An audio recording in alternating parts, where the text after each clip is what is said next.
Welcome. Welcome. Quick cash, drugs, power, and a sense of acceptance. These benefits entice many of our youth into gang culture and the street life.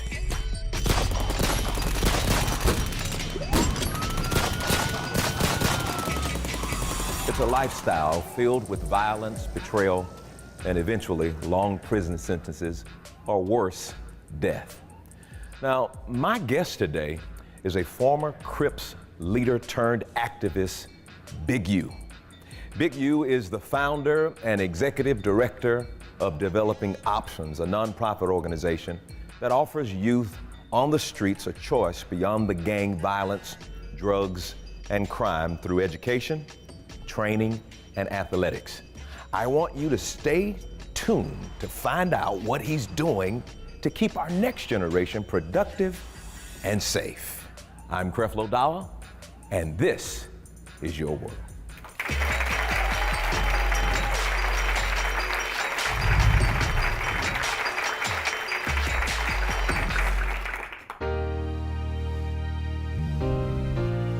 Changing one life, time after time. Oh Lord, we do it all for you. Through the trials I see, I'll always believe a new life starts with me. Oh, change your world today. Change is gonna come your way. Change and get an understanding. His grace will transform you.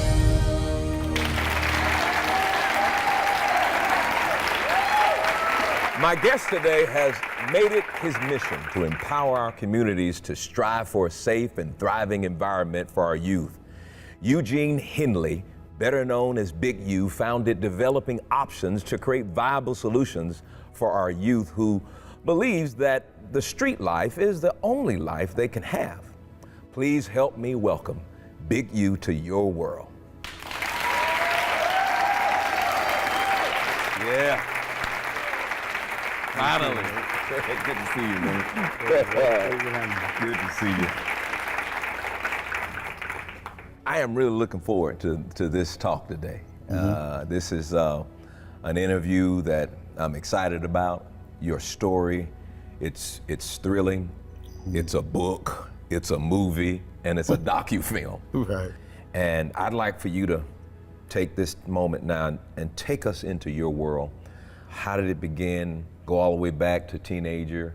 How did you get involved in the streets and in the gang life? And then we'll go from there. I was born and raised in South Central LA. My mother had left my father at an early age when she moved from Chicago to move to LA. Not knowing him and the difference between my mother and my father. Then, growing up as a kid who didn't have that family unit. Sure. And unfortunately, I was introduced to drugs through my family. So it was different for me because most of my uncles come from the gang life. It was when the Crips was being started in '69. We moved towards the west side of LA, which became the rolling 60s in the Crenshaw area. So you were there in the foundation and the beginnings of it, right? As a baby, yes, Yeah. I was there before it even became Crippin', before the Crips came and then eventually the Bloods came. I was there young. Around about 1979 is when it really got crazy in LA. And it went from just people saying that they were, Crips or gang members, and it became a lot more violent in '79 after the Crips started fighting against each other. So what was the event that turned your life towards that?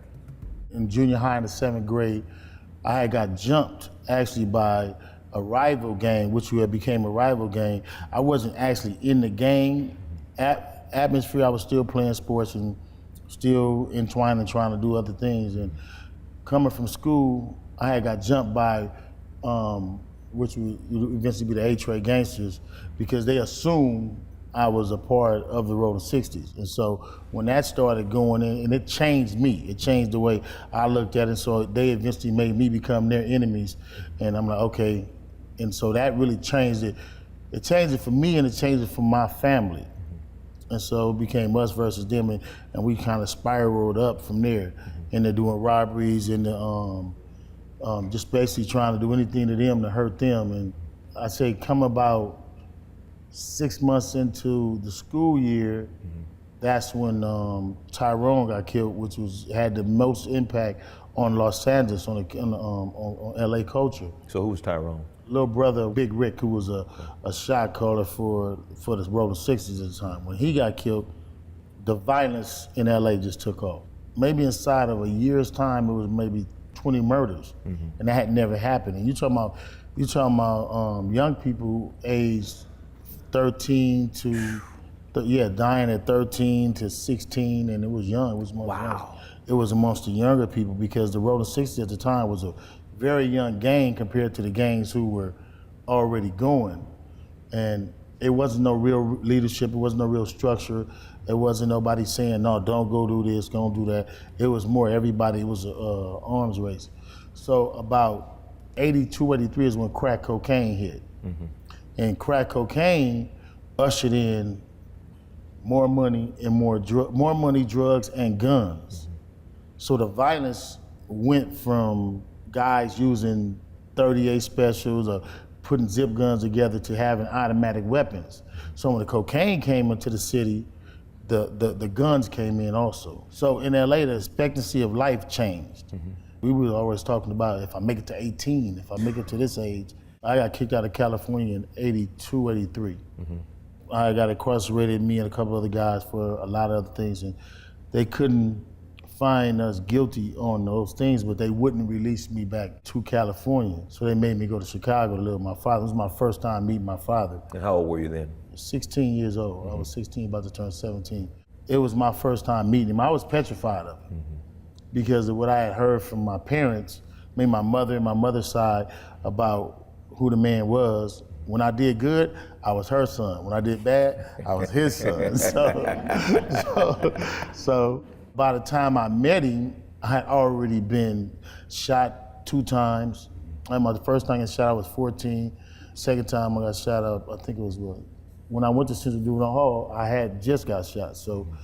But I was already in the streets, and he had came and got me out of Central Juvenile Hall. The judge released me to him to take me out of town. So my mindset was already in a bad place.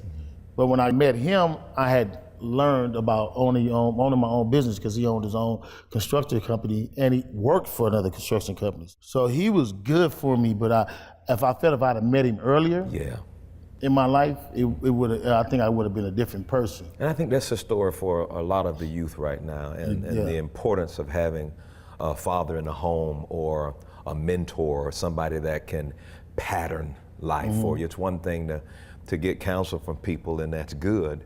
It's another thing to have the pattern, something that I can see, something that I can be exposed to. And you said just the time that you spent with him, it made a difference in your thinking. I mean, he made me want to only work for myself. He gave me a work ethic.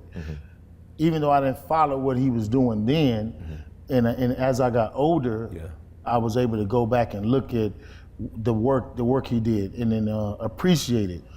When I got to prison, because I wanted to go to prison, which was different than most people. So how long did you stay in Chicago before you got back to South Central? I actually snuck back to South Central LA. I stayed there for almost 2.5, a little bit longer than 2 years, because I couldn't come back. If I'd have came back, they would have arrested me. While I was gone, the violence was creeping up higher and higher. 84, my cousin got killed. And he was in He LA? was my older cousin in LA.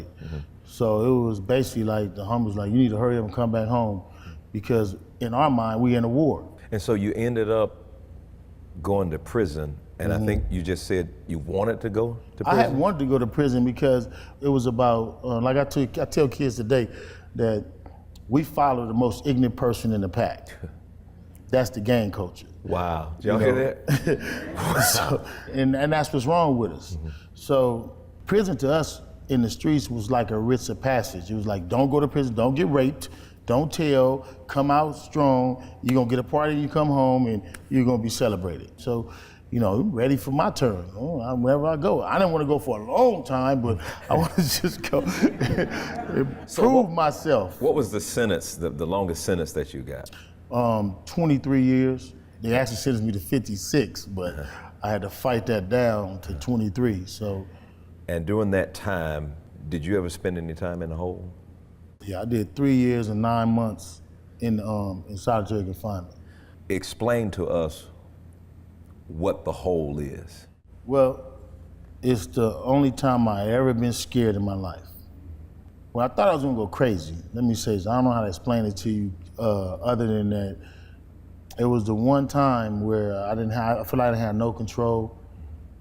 It was the one time where I was able to remember everything that had ever happened, all the things I had did bad in my life. Because you were by yourself, right? I was by myself. 3 years and 9 months. Yeah, for 3 years and 9 months. But it's the first 60 days that's the worst, because you don't have nothing. They don't give you nothing, and then because of my reputation with the guards, they was even worse on me.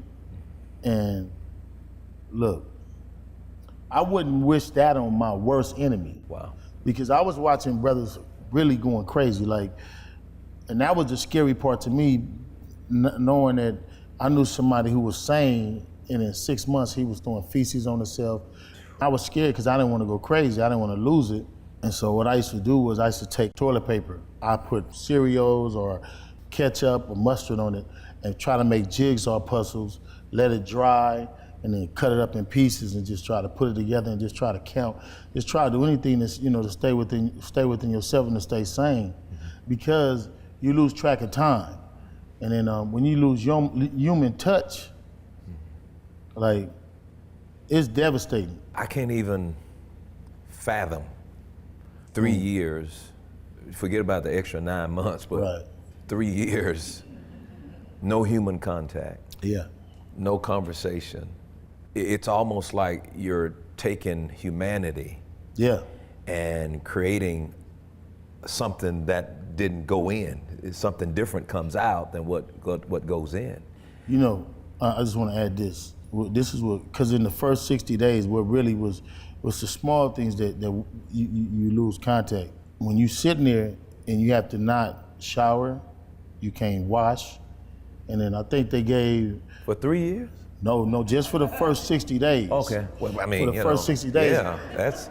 And then when we was getting a shower, you get a timer, and they put the timer on. It's a 3-minute shower. Yeah. And then when they come get you and lock you up, and chain you, turn around, and they take you they walk you to the shower. They put the timer on. Now you gotta shave and do whatever you gonna do. You got 3 minutes. Now timer stop at 3 minutes. They're gonna be at the cell.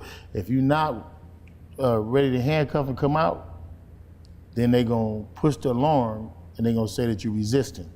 Now you going to because they have to train you.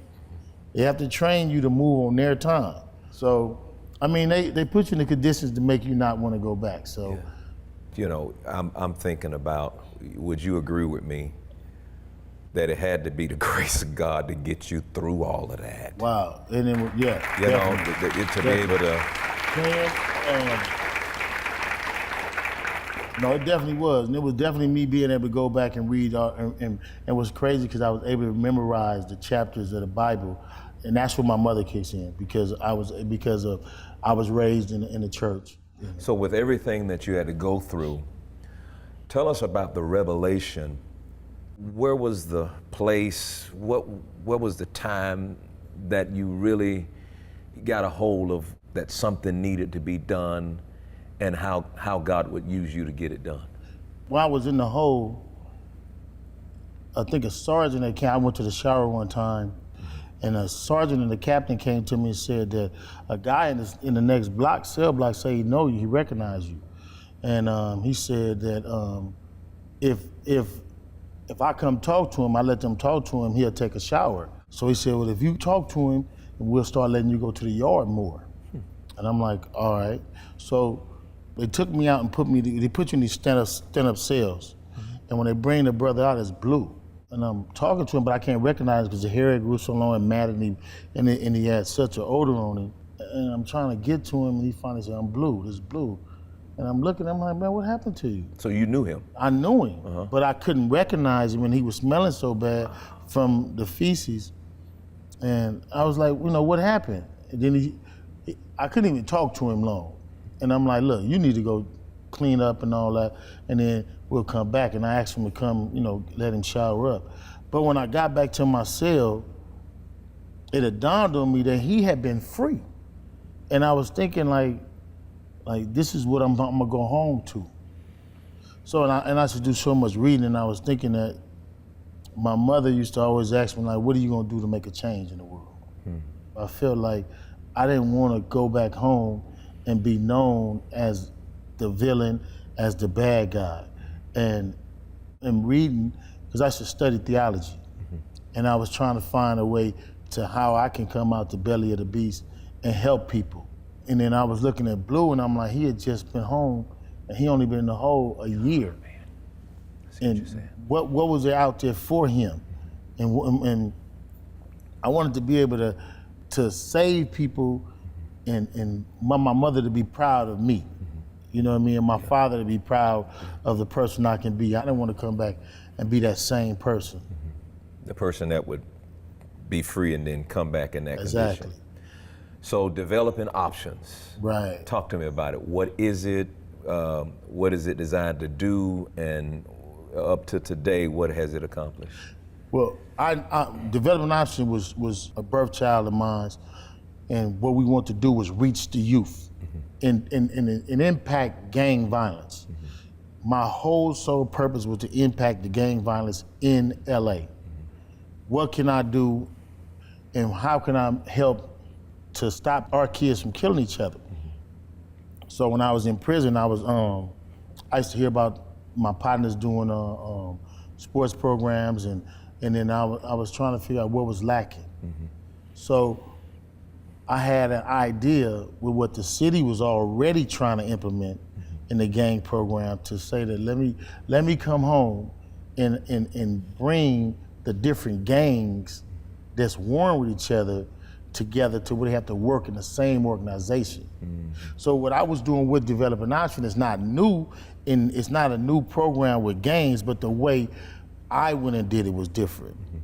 I've been home 15 years now. The gang violence in LA is the lowest it's been since 1967. Wow.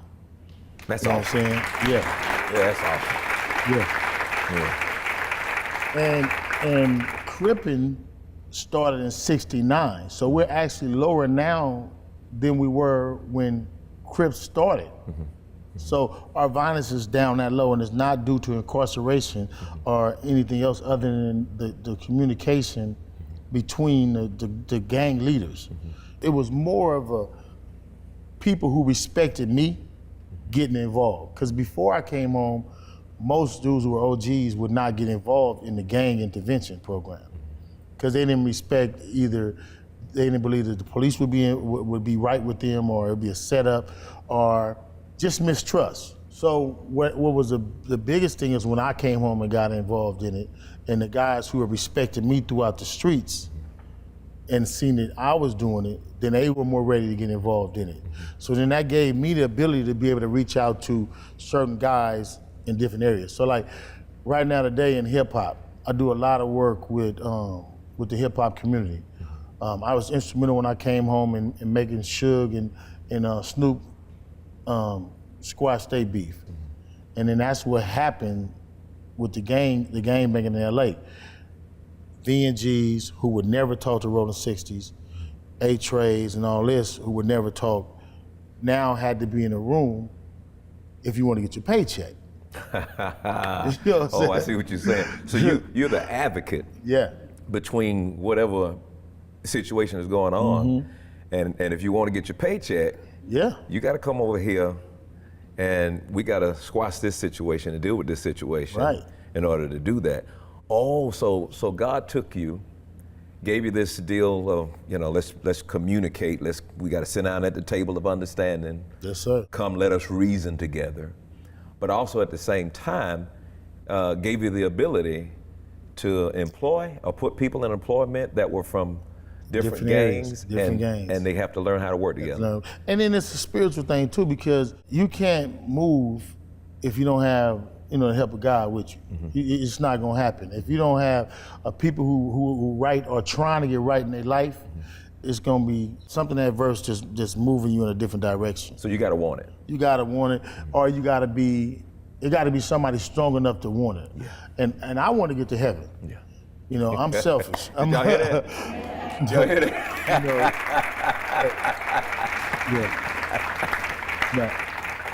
The violence in LA is down tremendously.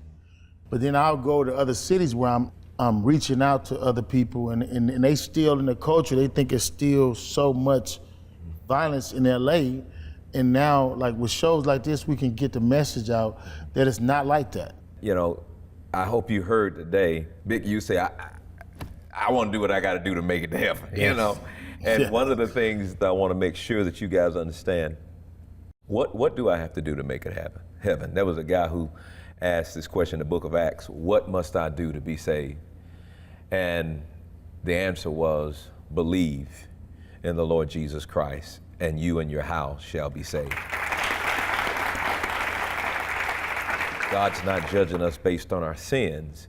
He's judging us based on our belief in the gospel and in Jesus and what he has accomplished for us.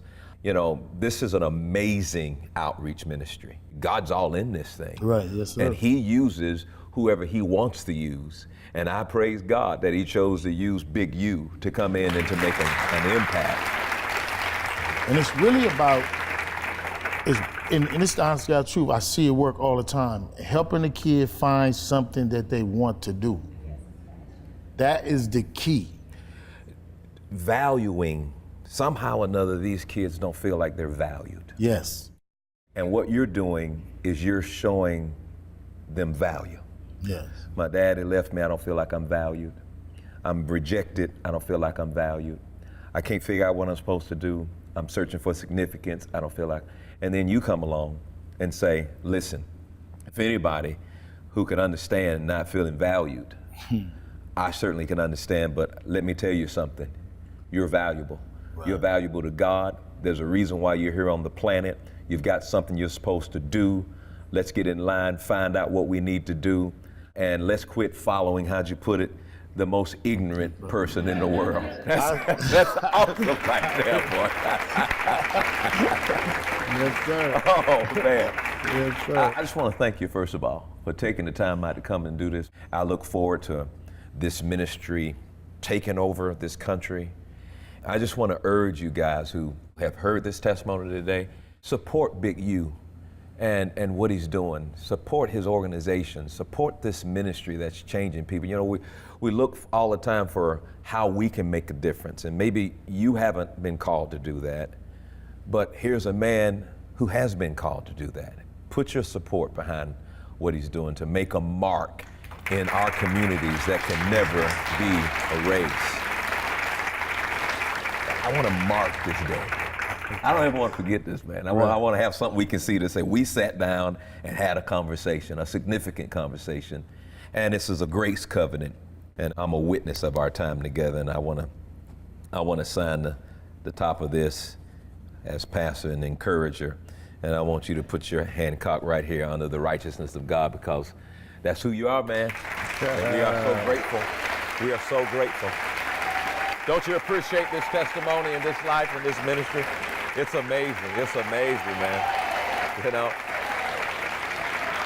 So many of our kids feel like they have no option left but to join gangs, to get arrested, and eventually spend time in prison as if it's a rite of passage. Big U's program currently helps over 6,000 of our youth and has established hundreds of partnerships, including my church, World Changers, to provide everything from guidance, positive outlets, healthcare, and even food access. Many of you watching are asking, how can I help? Well, start today by taking action. Get involved, volunteer, find young people to mentor, and most of all, commit to being an agent of God's grace. Thank you for joining me today. And I hope you'll share your own story with me online at yourworldwithcreflo.com, or stay connected with me on Facebook, Instagram, or Twitter.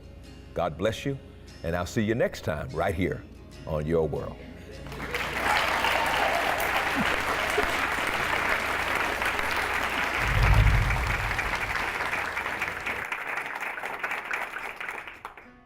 Today on Your World, you met Eugene Henley, better known as Big U, who founded Developing Options, a nonprofit organization designed to create viable options for youth who believe that the street life is the only life they could ever have.